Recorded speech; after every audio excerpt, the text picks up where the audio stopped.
Welcome to the Rude Dog Show. I am your host, Rudy Reyes, and I am live on the Two Live Stews Radio Network and Facebook Live for an hour. Make sure you check me out. I will be here for 1 hour and 1 hour only. Look, the football season is upon us, and perhaps when you look at the lighthearted play style for all teams who will be playing this weekend, it's about execution. It's about earning a spot.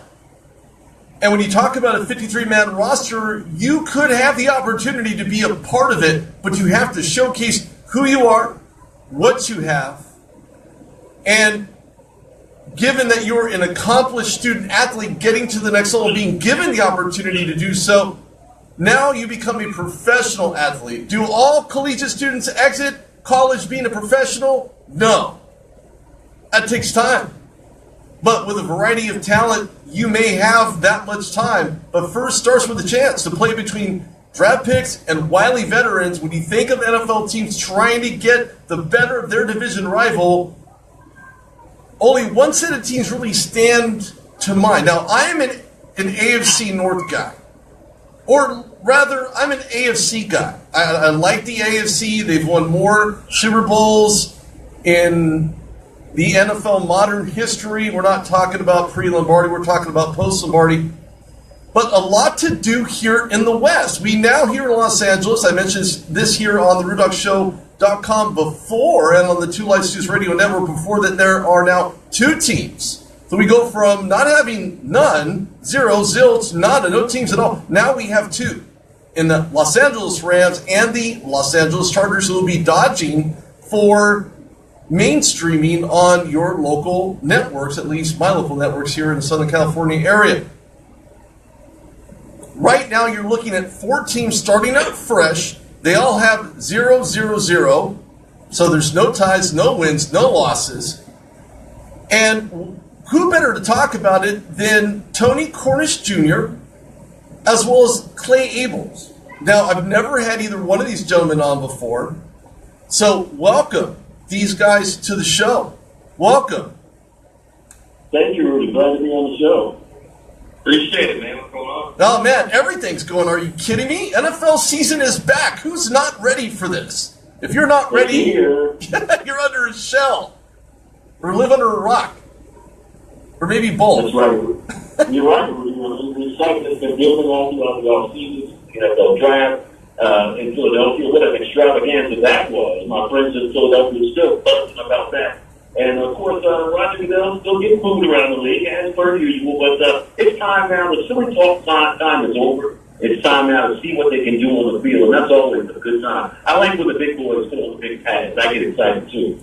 Absolutely right. I look at the pads on some of these guys, and it makes they're 300 when they come out of college, but now they're 325, 350. So they had some off-season conditioning. OTAs are done.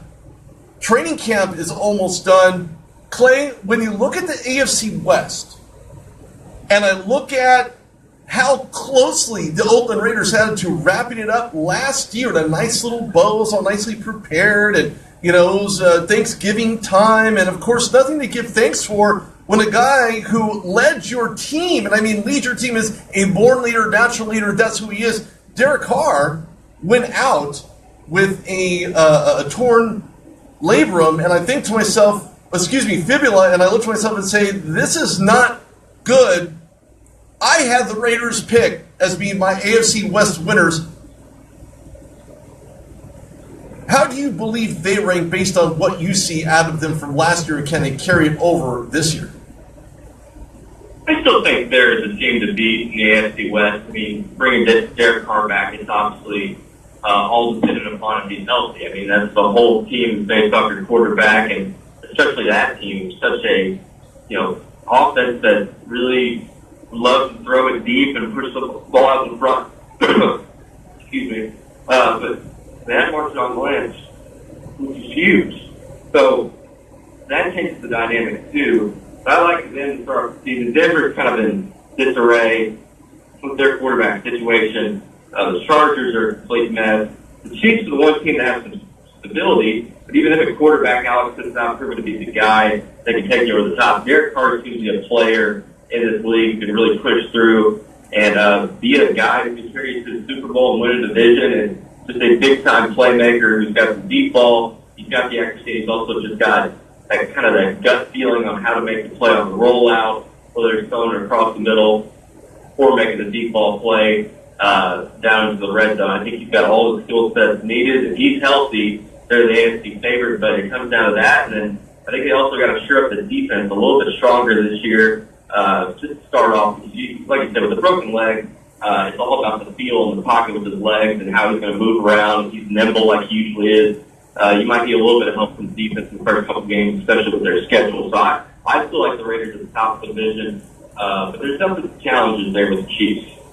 You always have challenges when the Chiefs are in your conference. You're talking about Alex Smith and how and me and you are on the same page. I don't necessarily agree that he is the quarterback of the future for the Kansas City Chiefs, but I look at, and again, I had the Raiders picked out. They went 12-4 last year, but then when a guy, and again, I don't want to beat a dead horse here, where you talk about the past and coming out from injury. Derek Carr went down, unfortunately. Then you had McGloin, which hadn't seen maybe but one start, and then he goes down. And now you insert your third string, albeit Cook, who hasn't had any time at all. He was thrown into the fire, looked kind of lost, didn't understand the reads, progressions weren't there. There was a lot of things that he did not do because he didn't have the experience to get it done on the field. It would have possibly been a shoe division title wrap-up had McGloin possibly not have went down, much less Carr have gone down as well.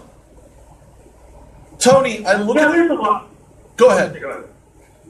No, I think there's a lot to that. I think once you look at the quarterback situation in Kansas City, Patrick Mahomes, obviously Texas Tech coming in, going to have a position fight for the back of the quarterback spot. These guys got maybe a lot more potential than most of the Big 12 quarterbacks you've seen in the last few years come out. You know, it's kind of that stereotype Big 12 quarterback.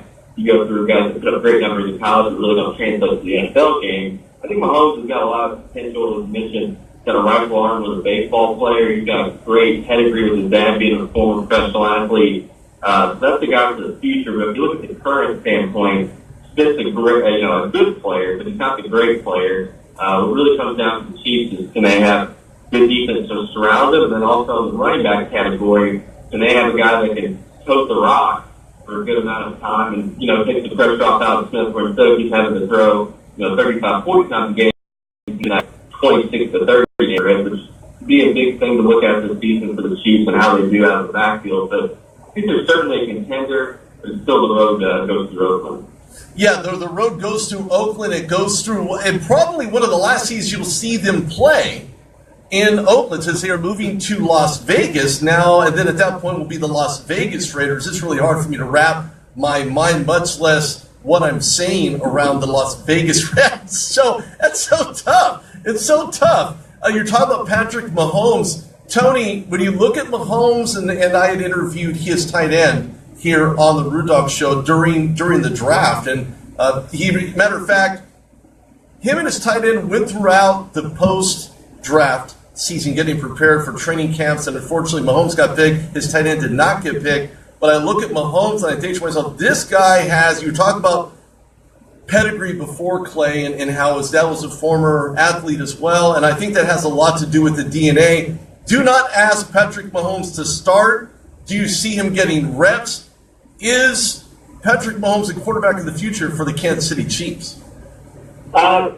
It's tough for me to say at this point. It depends on what goes on in training camp. Talk about Andy Reid. He's going to bring the quarterback along slow. Wants to make sure they're acclimated to the environment. Wants to make sure they know the playbook. Wants to make sure this kid has a chance to succeed. They don't want to throw into the gauntlet too quick. The future for Kansas City is here right now, no doubt about that. But don't forget, this is a team that went 6-0 last year against AFC West opponents. Why are they so easily counted as a second-place contender behind Oakland? Love the silver and black. Don't get those fans mad at me, but, we've been down that road before. But KC has shown, especially with that great home field advantage they have playing at Arrowhead, that they play tough when it counts the most. Andy Reid is a gamer. He's the veteran now as far as quarterback, as far as head coaches in the AFC West with all the turnover now. Vance Joseph, first year at Denver. Anthony Lynn, first year at San Diego. Jacksonville Hill. And there's in 2015, but Andy Reid is a guy bringing that Philadelphia experience, and they're getting a success with the Eagles there or not, depending on your perspective, that will give us steadiness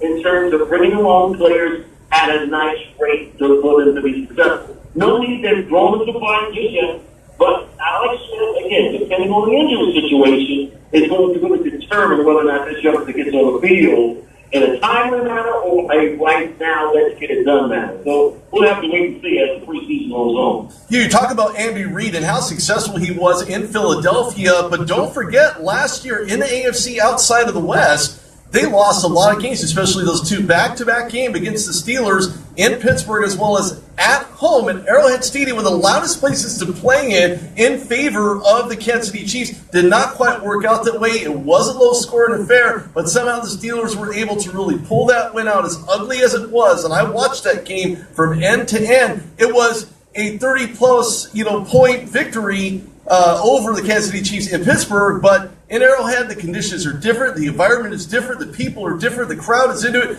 Andy Reid will have to find a way to get the crowd into it by possibly inserting Patrick Mahomes based on the play of Alex Smith. Do I see Patrick Mahomes being the ultimate go-to guy in 2018, 2019? It's possible. It's all codependent as to what he does, what he shows. Is his progression there? Is his accuracy there? Is the accuracy so good that he can do it on the run, on the rollout, and look very similar to that, as you had mentioned, Clay, in regards to Derek Carr and what he can do and what he has done for that Raiders franchise? It's a 1-2, guys. When I look at this AFC West, these are the top two contenders who will battle it again as they did last year. You're talking about David Carr and I look at, Derek Carr, and I look at. It's hard to know one car from another. It's just they're different colors, different colors. But I look at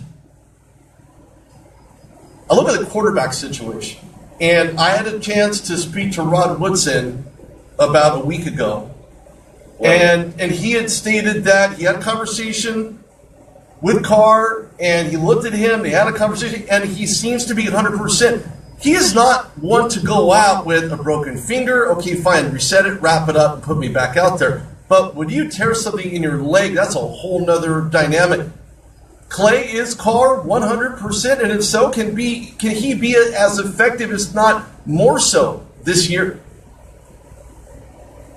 Yeah, I think experience-wise, last year was huge for him. He got the role of being the full-time starting quarterback, not just in his first go-around, but last year he got to do it in a winning situation. So he understood what it was like to go through a season and be competitive and put a consistent good product out there. As far as the health is concerned, we're not going to really know that until he goes on the field. So I think probably not going to see anything in preseason. I don't know if they'll play in the third preseason game or not.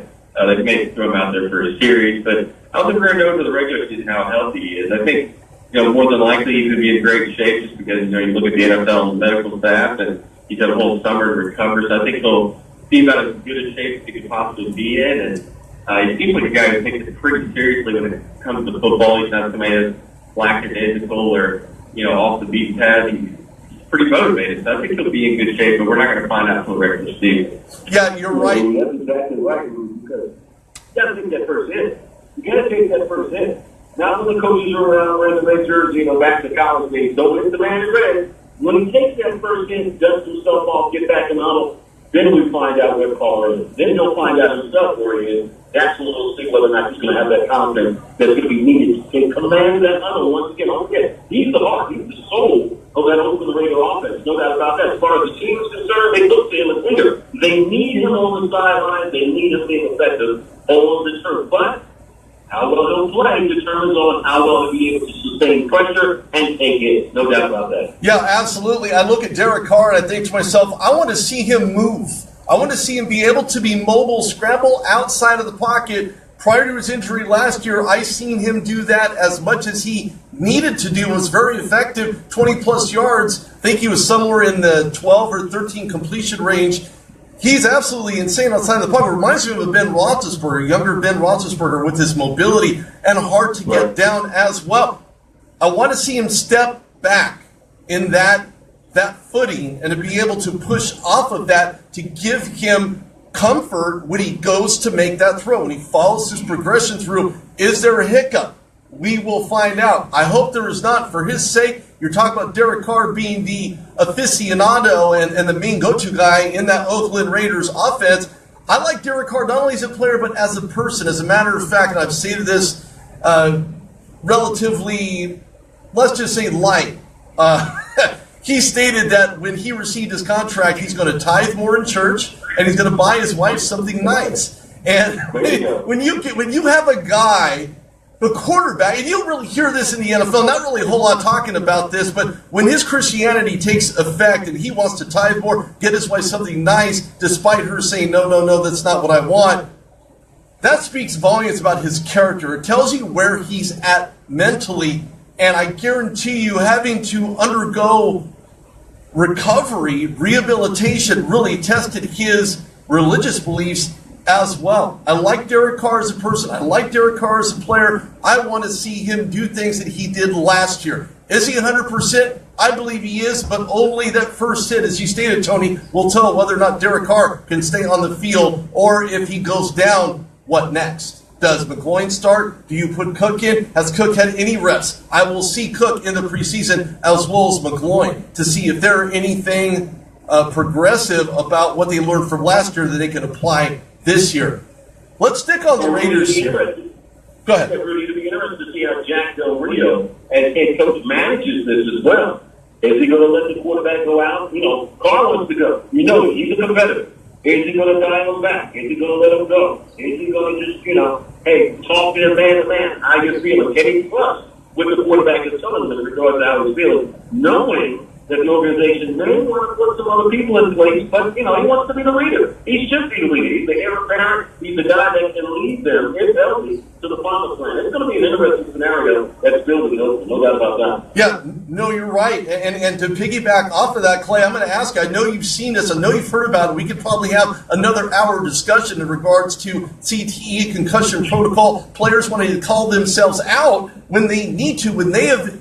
We'll go back to Ben Roethlisberger. He called himself out because, look, I've had a concussion. I want out of here. This is not something I want to be in. I don't want to have this type of pressure. I have a concussion. Is this an ongoing trend? Are you going to see quarterbacks on top of guys like Derek Carr and even Jay Cutler as he enters his new gig in Miami in regards to knowing that you have a concussion and really calling yourself out to say, you know what, I have an issue. I need it checked out. Put somebody else in. I think Mark Schlereth on Fox Sports made a really good point about the 80-20 rule, and I think it was about Roethlisberger when he was talking about, it was actually in terms of people who would retire early.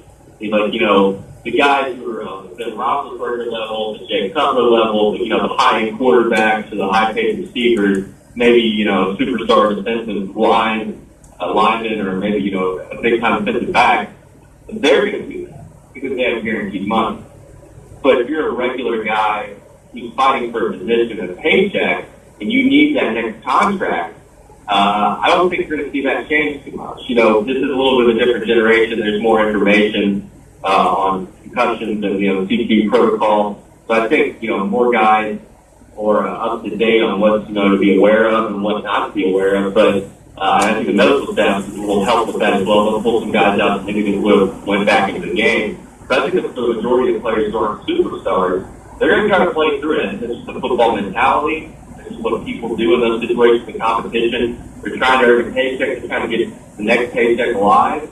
And I doubt you're going to see a guy who, is a $1 or $2 million player that's on the roster who, plays that 20, 25 plays a game, who's fighting to stay on and be a part of the team. I don't think he's going to sit out with concussion. He's going to try to play through it. That's just the way it is. You don't want to show any weakness. You want to be on the field and as consistent as possible. And they always say the best ability is availability. You don't want to be that guy who's always on the training table. But I think if you're a guy like a Cutler, a Roethlisberger, Manning, someone of that stature, then yeah, you're going to be a little bit more precautious because you can. You've got money guaranteed in the bank. You don't have to risk it as much as the guy who doesn't have the guaranteed money. So I think it kind of falls in that category of where you are in the pecking order of the locker room.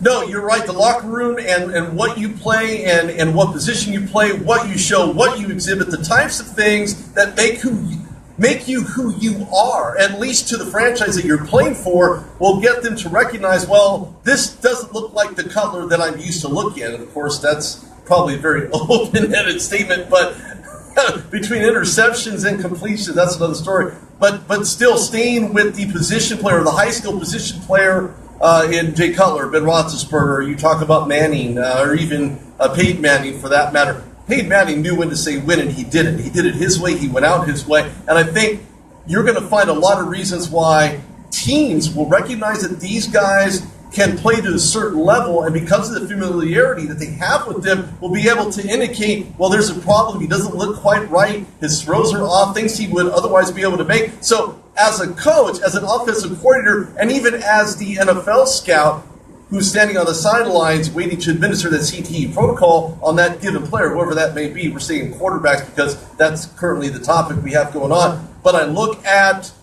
self-recognition and say, you know what, am I going to make it? You know, if I keep getting hit like this, am I going to make it? Which is one of the reasons why I think Ben Roethlisberger, above all, has been a little bit more vocal around the league in regards to CT. I've spoken with my wife. We are going to make the decision as to whether or not I stay in football and continue to play football. And again, it has to be self-recognition. You don't play this game for very long. I mean, in football years, it's 5, 6, 7, 8, 9, 10 years. But in reality, you're not a punter. You're not Morton Anderson. You're not guys who can extend their lifespan by playing a near non-contact position on a football field. So a lot of things to be said for that. And moving over to the Chiefs a little bit more so, talking about Alex Smith earlier and how he's not the quarterback of the future, and I don't believe that he is. I don't think anybody else believes that he is. I believe that he believes that he is and that he can be better. But his interception ratio, the timing for which he made those throws was absolutely horrible last year. It was really on display against the Steelers.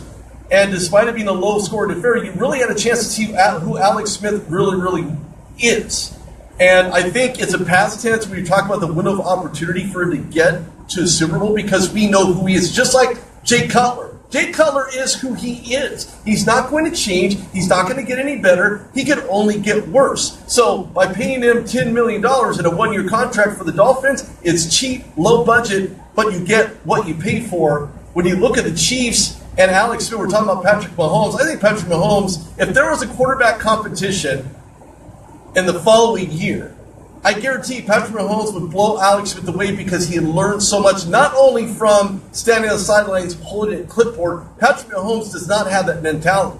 His mentality is, let's get in the locker room, let's get in the film room, let's get in the study room. I want to become a student of the game. The more you are a student of the game, you could become an Aaron Rodgers. You could become a Tom Brady. You can become all these great offensive-minded guys. Joe Montana, Steve Young. There's a plethora of quarterbacks who are more cerebral than anything, picking you apart. I think Peyton Manning is another good example of another cerebral quarterback, but a position player that recognizes that education will be his key to success, along with having a very accurate arm. And if you can put all those things together, all things being inclusive, I think Patrick Mahomes could really knock off Alex Smith in the following year. So, Clay, when you talk about the Chiefs, a playoff conversation always ensues because of Andy Reid, because he's been there, done that, but still hasn't found a way to get over the hump. You can have the same conversation about Marvin Lewis of the Cincinnati Bengals, who can get you there, but just can't quite get over. Do the Chiefs go to the second round this year with what they have now? It's such a matchup thing. I mean, to me, we can play momentum, and that's always a part of it, but it's always about matchups. And I think last year against Pittsburgh at home, they had a pretty good chance to pull it off. They obviously had the issue playing the game with timeout, and that's something, Andy Reid has had some struggles with in the past, with late game clock situations. That's been something people have been critical of him. But I think it's always going to match. It's too early to say. If he gets matched up with New England, he's going home. He's not going to make it to the divisional round. Or if he sees Pittsburgh again, he might have a better chance. The year older than Roethlisberger maybe isn't as good as the year before. You mentioned concussion protocol, and maybe Finn not up to the same health while he's throwing that out there on the news. But I think it really depends on the matchup and who he's lined up against. If he gets the Colts, I like his chances. I think, like I said, it's all dependent upon the matchups, and hopefully for him, He can rely on defense to be strong, hold the other team to below 24 points. And if you got Alex Smith in there and a good running back before you get a chance. You do have a chance. You always have a chance if you're the Kansas City Chiefs, but the problem I see with the Chiefs is the inconsistent defensive pressure. When they needed to apply it, they didn't. And I look at the Chiefs secondary as well. I think to myself, man, there are so many more opportunities for interceptions this year because guys are that much older. They're a year older. They're a year wiser. They're a year more athletically inclined to make those plays. You have to have a good hip turn ratio. You got to have good timing down pat. You have to have great hands and hand-eye coordination. Do the Chiefs secondary become much better, and can they come up with more opportunities for interceptions this year?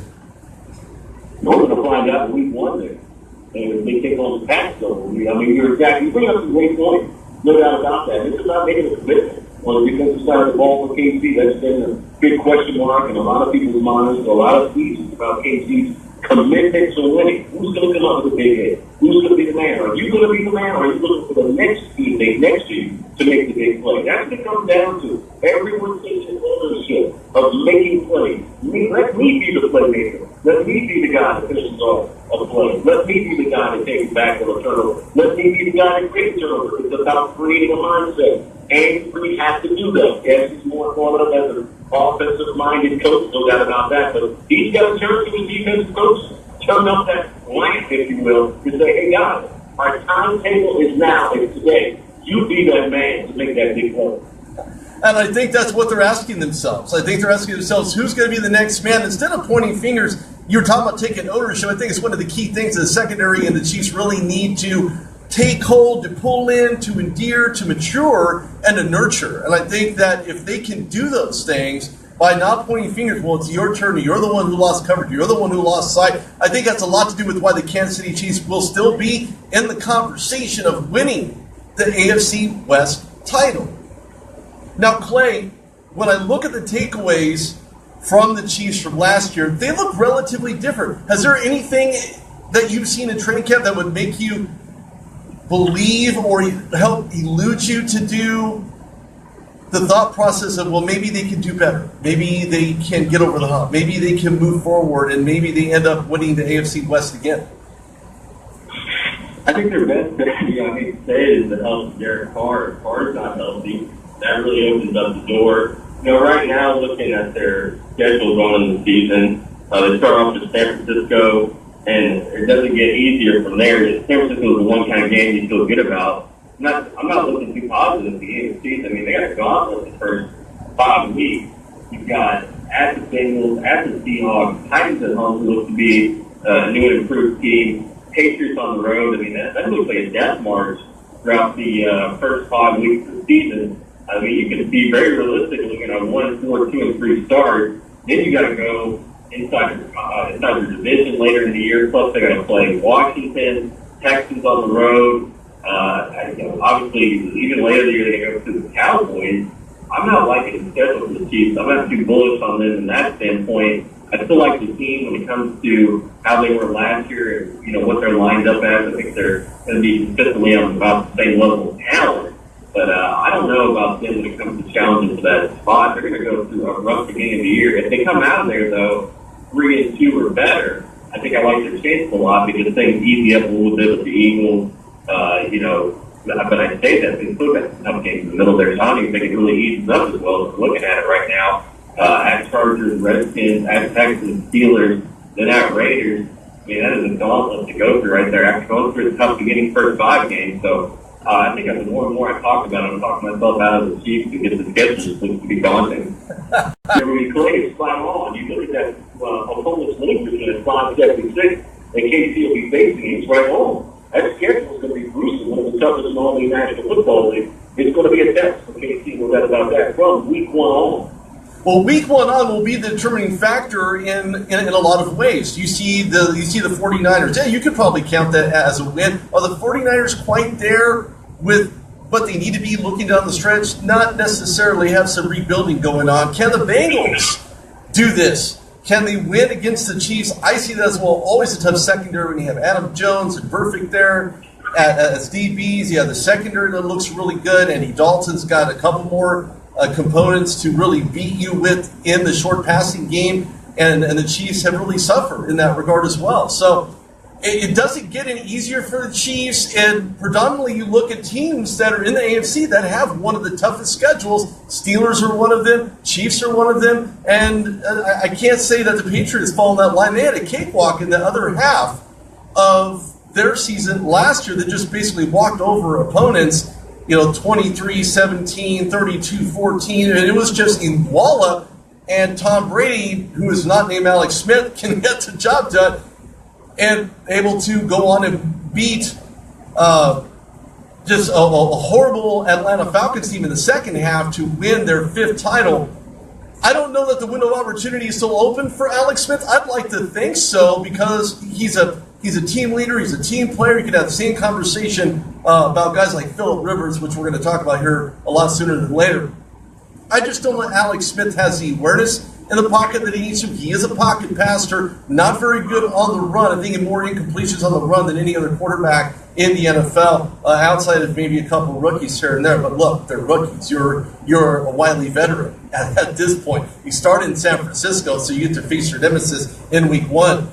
I think it'll be a big letdown for the Chiefs if Alex Smith stays in longer than he needs to. If Andy Reid recognizes that he's having problems with following his reads, understanding when to throw, when not to throw, or when to throw the ball away has a lot to do with when Patrick Mahomes gets inserted and or barring injuries, which I don't wish on anyone. But if for some reason Alex Smith does get injured, enter Patrick Mahomes. We're going to have to find out who the Chiefs are in their year, and where they're going to be, and who's going to give Patrick Mahomes an opportunity. May be contingent upon what their schedule is like at the latter part. I mean, they do face the Giants, which is tough, at least defensively, maybe not so much offensively. They did have a couple guys who were stars last year. The Bills, well, they are the Bills. I don't foresee them, and as well as the New York Jets. So you have two bottom-tier teams in the AFC overall, especially in the AFC East, and it's always tough when you have the Patriots there anyway.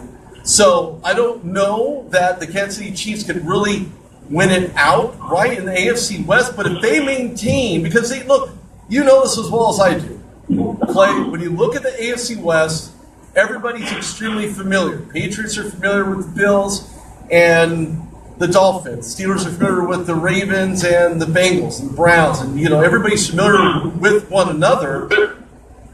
Do you see something possible to maybe rearrange the AFC and the NFC overall? Because you remember back when there was an AFC Central division, is there anything that would make you think that there would be a shakeup to move these teams around? I think the owners like the way everything is construed right now, because they know the building rivalries attract fans' interest, and that brings people to the turnstiles and keeps season tickets turn over and keeps excitement in each town high. And these rivalries are something you want to have established. There was some talk many seasons ago about shaking up the NFC East and moving Dallas out. And of course, Jerry Jones steps up and takes care of that right away. Because what would an NFL East be? Well, NFC East be without a Washington, Dallas rivalry on Thanksgiving Day, or Giants, in Dallas? I mean, these are established rivalries that fans come to expect in both metropolises. They come to expect to see a brouhaha every time each town, each city gets to go against one another. So you want to keep those established rivalries going for as long as you can, because they are a cash cow for the National Football League, and the TV ratings also do quite well as well. What are your thoughts on that, Clay? Is there any reason, would there be anything you suspect that the NFL would do to try to shake the tree a little bit more, maybe get that low-hanging fruit to make some changes in order to maybe make these teams look much more competitive instead of going against the same old team, the Philly, the Eagles, or facing the Cowboys or anything else in the NFL? I disagree. I think it makes NFL great, having a consistent rivalries. I know people want to see, maybe change the schedule, get some more out-of-conference games in there. So at the end of the day, people love Packers, Bears, usually Packers, Vikings, Cowboys, Giants. you're out there, in the AFC, like when it was, Peyton versus Brady, and, Patriots Colts, and then the Patriots Broncos, there's sometimes the stars get involved there and the team kind of gets put out of place. Most of the time people love the consistency of the rivalries. You go back, 49ers Cowboys were at that peak in the same conference. I think people love that rivalry of knowing the consistent games every year. And I think those division games, especially right now with Denver open in the AFC West, would be great. Open Kansas City and then Denver, Kansas City. All those, if you got a good division going, it's great to have that same schedule because you get two good teams in the division. You always have a consistent rivalry. But I don't see a lot of change going on there. I think that's going to stay. Maybe there might be tweaks, you hear things every now and then, but I'd be very surprised if anything changes. Yeah, I do as well. I like where it's at right now. I understand that the NFL is all about not for long. Unless you start changing things too dynamic, too drastically, you're going to lose viewers. That's what happened last year. Somehow something changed. Maybe it was they were putting out too much more. They were putting it out on Twitter. They were putting it out on Thursday Night Football. So you had more exposure. People didn't necessarily have to tune into their network to watch games. They could stream it from anywhere, even those other sources where they could watch a game from. But I think that if the NFL really kept this in check, kept players and teams in their respective divisions, unless there's some type of expansion, which I don't see anytime soon. But if there was to be an expansion, then at that point, it would be more of a plausible approach to say we need to change things up. We need to differentiate who we play, when we play, and it could be a two-team franchise spread. I mean, there are so many states that do not have the NFL. And maybe their per capita, maybe their demographics, maybe the psychographics have everything to do with why there still is not an expansion draft. Of course, they had passed up Los Angeles in 2002, and then in turn, here come the Houston Texans. And of course, they had a very miserable year with Brock Osweiler as a quarterback, but we won't go there. We're staying in the AFC West. We're going to stay here in the AFC West. Last year was a super duper letdown. I don't usually use the word duper, but in this instance, I will. They let themselves down by not only being 1 year removed from winning a Super Bowl, and of course that was with Peyton Manning, as we had mentioned previous, but despite some aspects of his game being in decline, the test and the possible heir apparent, I don't know, there's been a lot of conversation. There was some fake news that hit the Broncos camp and John Elway explicitly. We'll go into that in a moment. But there was a test for Trevor Siemian last year. It certainly fell short of what the Denver Broncos were looking for from him. He wasn't trying to emanate who Peyton Manning was. He was just aspiring to be who Peyton Manning was, meaning that with his play under center, being able to make those short, quick, dynamic throws. Peyton Manning's not the tallest guy. I met him in person as far as quarterbacks go. But when you look at Trevor Siemian, relatively decent measurables, very comparable measurables as well. Talk about a tongue twister. Trevor Siemian fell short of that last year, and I think the Denver Broncos would be remiss to not put a quarterback challenge into effect. But an off-season throwing shoulder injury, a non-throwing shoulder injury, win as successful as one could probably hope. And I expect good things from him, at least in the short term. But is he the answer for long term? Tony, you look at his near 60% completion, 3,000, almost 500 yards. He had an 84.6 quarterback rating. I mean, I know they're just numbers, and numbers really don't lie, and they don't really tell the story either as to how he was able to acquire those numbers, and that's a whole other conversation in of itself. But when you look at Trevor Siemian, is he the heir apparent? I mean, is he going to start? Do you see enough from him to make you believe that he's going to be the starter when the regular season continues? Well, yeah, I don't want to throw this guy in the bridge or under the bus. Just going into the second. That would hurt either way. I just don't see it because, now John Elway, he's doing the plays on, taking some away. He's doing the plays, taking some away. But, he's a seventh-round draft pick out of Northwestern. His body of work didn't speak volumes, didn't resonate to me through watching him in action. And I don't see the future at an end of quarterback for this franchise. It just doesn't feel right, doesn't look right. And I haven't done the scratch and smell there. But right now, again, he's just entering his second year. Could have been rookie on his first year, things a little bit faster.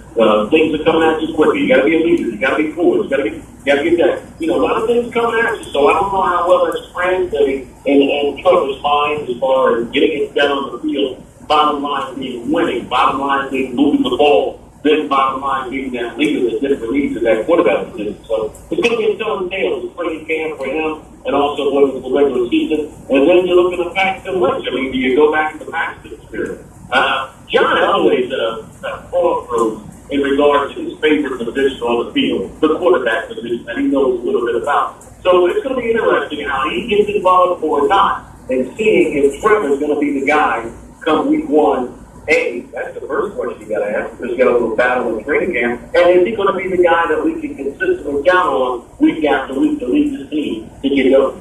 That's a big question. That's a big question. We're talking about the Lynch experiment. And look, the guy was picked out of Memphis. And you've seen a little bit from him. He's huge. He's 6'7". You're talking about the favorite position. He's big. He's a big guy. Yeah, exactly. That's who you want. That's who you want. Maybe not at your dinner table, but that's somebody that you want under center. Each out of house and home at 6'7". Clay, what are your thoughts on Trevor Siemian? I mean, is he the automatic guy? Does he get an automatic pass here, or is there something more to this Lynch conversation about him possibly starting? Well, I think both guys are going to be in the fight, because people keep forgetting about Chad Kelly, and that name gets thrown under the rug a little bit. This guy was a big-time player at Ole Miss for a couple of years, beat Alabama. Obviously, he's had some off-the-field issues, but the guy's a real player. I think he could be, here Bill Coley and speak on him before. I think he's going to be a real player coming into the season, especially Siemian to start off well. You heard Paxton Lynch is really not been prepared when it comes to knowing the entire offense from what people said on television and whatnot. He's ready to go. It's like they said, I don't know if it's not, maybe it's not a preparation thing, I could be wrong there, but just not knowing what to do on the professional football level in terms of just knowing the game and that type of thing. So just kind of putting that out there. I don't know if he's prepared to play at that level, whether it's, I don't know if it's from a playbook standpoint or just being ready to play big-time competition. I can't make that assertion, but I think Chad Kelly can be a name that can float out there. He's got that big-time arm talent. He can roll out the pocket, and with the SEC experience, he's played against good teams. And like I said, you've got to probably go talented out of the three. Siemian, nice player, good height, but he really hasn't been just a big player that you'd expect him to be. Just a nice, solid option. And then for Paxton Lynch, there's a lot of hopes there, but just hasn't lived up to those as of yet in practice. So I think Kelly's name is going to be thrown around there, especially if he puts together a good drive in preseason. Everybody starts to have that buzz. Yeah, and I think the bug can bite, and it's not going to be as deadly as they think it is. We're not talking about a brown recluse. We're talking about a Bronco. And when you talk about fake news and how things get out of control, social media world's out of control right now. I completely agree with that. I side with that at every single angle because there's so much rhetoric and so much sensationalism in regards to the trade rumors and fake news and fake information, and we're talking about quarterbacks, and the fake news applies. And of course, John Elway refutes the fact that there is no quarterback conversation about who can be number 4. You're talking about Chad Kelly. I like Chad Kelly. I've seen him play at Ole Miss. He's got a good arm. He's got good pocket awareness. But that name will be swirling around more so if for some reason Trevor Siemian can't get it done on the field, and if Paxton Lynch cannot seem to get things together.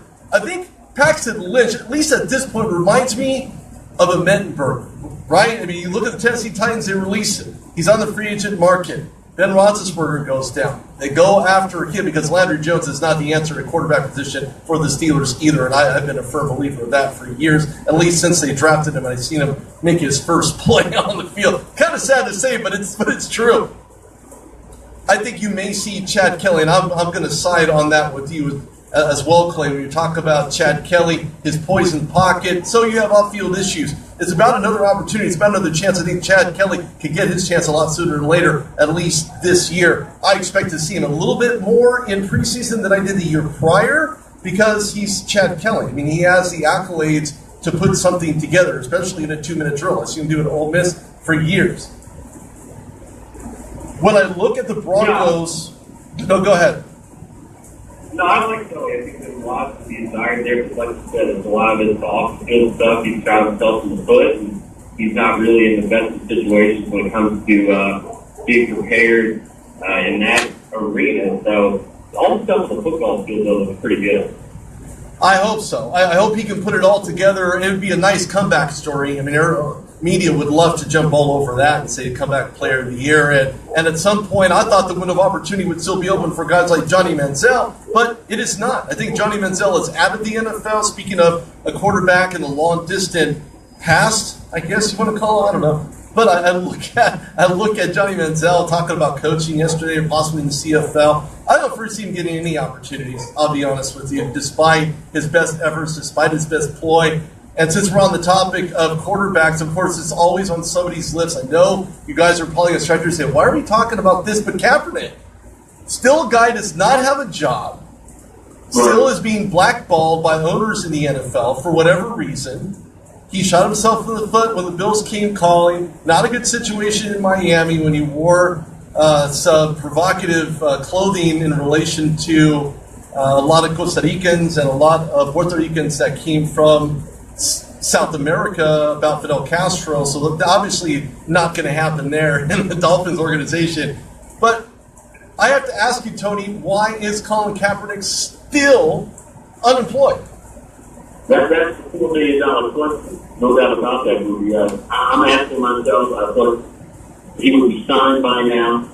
There's going to be a rally held at the NFL office today for Colin Kaepernick. A lot of people around the social media world, of course, are very upset about it. It's an interesting dynamic in terms of being politically responsive, being aware, and also keeping your mind and how well that resonates throughout the board of many of these NFL franchises. Because for the NFL, it's just about dollars and cents. It's about not upsetting sponsors, not upsetting fans that hold people guilty, not upsetting your base because of the point where it becomes a distraction, and that distraction helps you lose dollars in a hurry. But then again, from the playing side, why is the NFLPA asking more questions? If perhaps they are behind the scenes, you don't know. Everybody's getting very clammy when the subject comes up and saying, some pundits are at least getting weak information saying, what's about a style of play, whether or not he fits in that style of play. To me, it's about talent.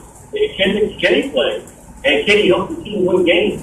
And when it comes down to that, some of the questions for me, the answer is yes. Now, you may have a political slant in regards to the slant that was taken by Colin last year about kneeling down and playing with the national anthem. That's a political statement that some people have a problem with.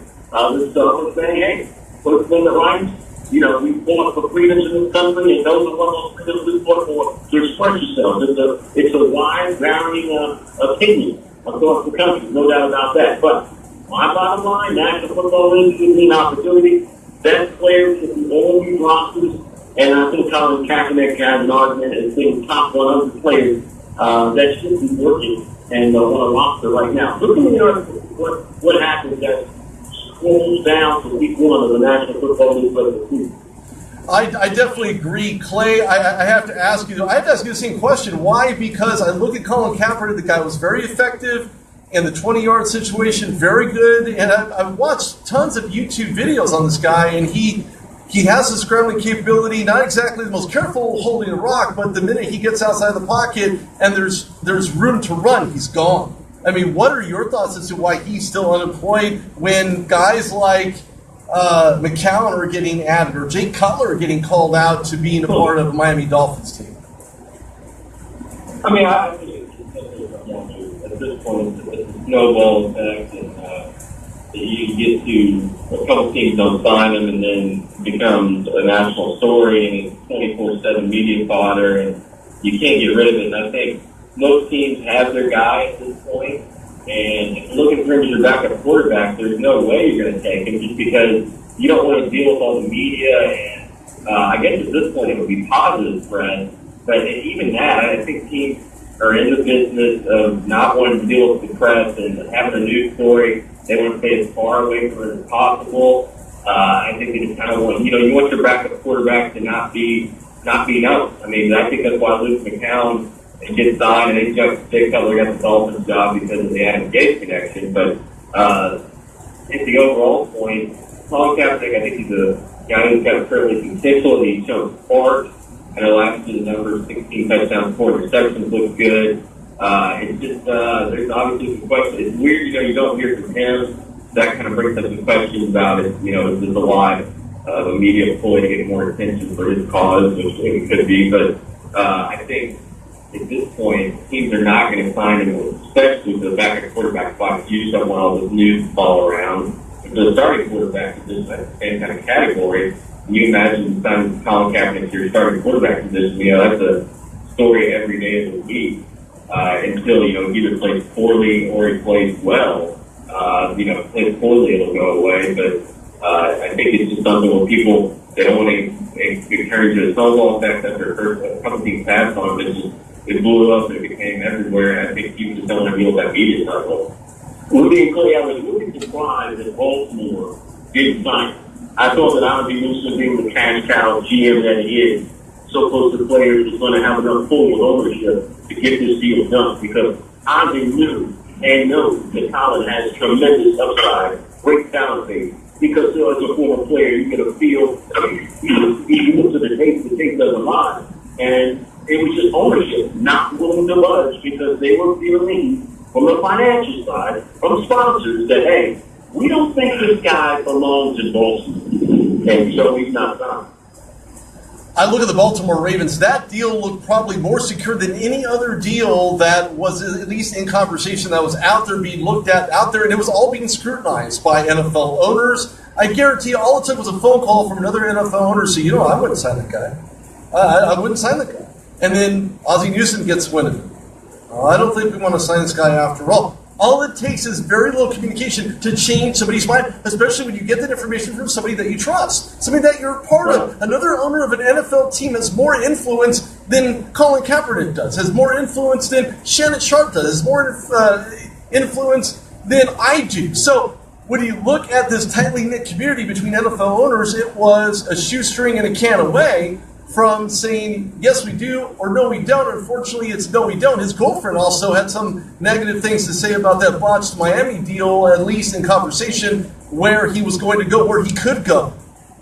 It's sad to see it. Is it self-sabotage? Maybe a little bit of that, having to go in and stemming back for the kneeling. I'll be honest with you, and I said this before many months ago when it actually happened, it has no place in the NFL. It doesn't. It just doesn't. If you want to protest something, go protest outside of being on the field, outside of wearing that franchise's uniform. But the biggest issue that I have with it is this. He declined his player option with the San Francisco 49ers. He chose to not play in the NFL. He gave back billions of dollars to not play, and now he wants to play again? So what if he had a backup spot? I think it's a lack of maturity. Decision-making processes were not there. The naivety, the age, all that had to do with why his decisions have been so widely scattered, because when you also put into play that you have people who you have in your life that help influence your decision-making process as to what to do, what not to do, who to see, who not to see. And I seen it at the ESPYs when I was recovering for SB Nation Radio. Somebody had asked, and I'm not going to say the wide receiver's name, had asked one of the wide receivers in the NFL for a conversation. And he turned around and said, yeah, right. And I was walking on, I said, wait a minute, did he just say that? I mean, why can't he just be humble and say, I appreciate your time, thank you, it's for PR, why would you not want to be put in a positive light? Nobody there is going to ask you anything dumb. I mean, I interviewed Devontae Freeman, and he just got a monster deal today, monster for the Atlanta Falcons, and he was chalant, he was kosher, he was very positive. We were talking about the Falcons and where they ended up, so forth. He wasn't unprofessional at all. I think it's very unprofessional, and it reminds me of Colin Kaepernick and his unprofessionalism. It's just sad to see this all transpire, basically, because the guy has tons of talent. But when you talk yourself, work yourself, make decisions to get yourself out of one football team and not have a chance at another football team, you may as well just pull a Plaxico Burress, pull the shoe off your foot and then shoot it. I know what you're saying, but don't forget, the atmosphere in San Francisco for Colin at the time was, let's just say, not the friendliest. A lot of transition going on. John Lynch hadn't come on board yet to settle things down. So it was like, you never knew who was doing what, who was in charge, who was doing what, who was making the call. A lot of transition. Colin made what he thought was a business decision. With his agent, business manager on board, didn't turn out to be the right decision given what's happened. But who knew then that this type of action would be happening by ownership, that he wouldn't be able to get done. And I never thought he'd be unsigned at this time of the year. Never in my wildest dreams. Looking at his body of work, what he's done in the National Football League, giving them an opportunity to them that are out there with rosters, looking at what's going on with the quarterback spot for many of these franchises. I thought Colin would have been signed by now, but here he is, looking for a job. It's sad. Like you said, it's just sad. We have one more team to discuss in about 4 minutes. I'm going to give crunch time here because San Diego Chargers, no longer San Diego, now in Los Angeles. But despite the injury bugs, I have to ask you, Clay, from what you've seen, from what you've heard. Now, here in the LA market, it's all about the Rams here. It's not about the Chargers. That could change if they start winning. Do you see the Chargers finding ways to win or preventing any further injuries that would disable them from doing that? I think the Chargers, I think they're decent potential there. They got some nice Mike Williams pickup I like, but I don't know. It's all about Philip Rivers and how he's able to get some help from his offensive line, and if he can stay healthy, the defense up in the air as well. But I'm not huge with Chargers. I don't like you look going in the preseason schedule going into the regular season schedule right now. I'm looking at you got Broncos, Dolphins, Chiefs, Eagles, Giants to start off the year. Not too rough to start off, but then you got to go Raiders, Broncos, Patriots. I think they're going to be doing a lot of trying to just stay above water until about week 9 or 10 or 11, where they get Jaguars still, and then they go straight to the Cowboys. So they got some nice talent there. Melvin Gordon's a good player. I like out of the backfield, Joey Bosa, obviously somebody that's got a lot of potential behind. Yeah, he does. He has a lot of potential. He's got a way to really get involved in the pass rush, and he needs to be, and it's not just him, it needs that whole defensive line really to make the impact, to let everybody know that they mean business on the defensive side of the ball, to create turnovers, to get pressures, to force interceptions. Getting pressure up the middle will allow other opposing quarterbacks to find ways to throw the ball directly to their secondary. And I know Philip Rivers is a consummate professional. He's a leader on this team. But you're talking about a window of opportunity. Tony, I have to ask you, is this window going to be open long enough for him to make a Super Bowl run? I think we may have lost connection here. Give me 1 second.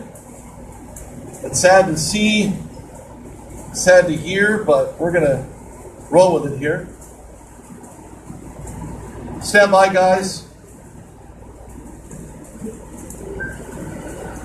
So I look at the Chargers. Is Philip Rivers going to lead this team in the Super Bowl run himself, or does he have to find another team to roll with to get that Super Bowl? Tony, what are your thoughts? Yeah, right now the window. Philip Rivers in the States with the Chargers in the States for about 83 years. He's 35 years of age right now. 21 INTs in 2015. Led the NFL before he was constant pressure. Holds all throughout the offensive line throughout San Diego. They've got to have forward slam. Dan Phoenix fill some holes. Get some other young undrafted players up front. Options, some surprises. Find some veterans out there who may get cut. Do the salary cap implications on other franchises. And get Rivers to help you meet up front. Needs protection. I like Melvin Gordon. He's a quality running back. But again, it's about, and it starts up front. If you don't have the protection, if you can't open up running lanes, where's that offense really going to go? And that's the big question mark for them. Are they going to have the protection up front to help this offense get started? Multiple holes to fill. San Diego / LA Chargers have to find a way to fill those gaps in a hurry. They could be the San Diego Chargers if they have a very losing season. Maybe they'll go back to San Diego. No, I don't know about that. Clay Abels joins me. Tony Cornish Jr. joins me here on the show. Gentlemen, Thank you so much for your time. I do appreciate you coming on. Thanks, Rudy. My pleasure. Anytime, man. Thank you. Definitely do that. Are you still with us, Clay? Yeah. Okay. Well, thanks a lot for coming on. I appreciate your time. I really do. I know it extended past the 30, but it was fantastic having you on. Anytime, man. Thanks for having me on. Not a problem. Ladies and gentlemen, this is Rudy Reyes with Tony Cornish Jr. as well as Clay Abels right here on the Rude Dog Show. I will see you guys tomorrow. Have a great day. Thanks for tuning in.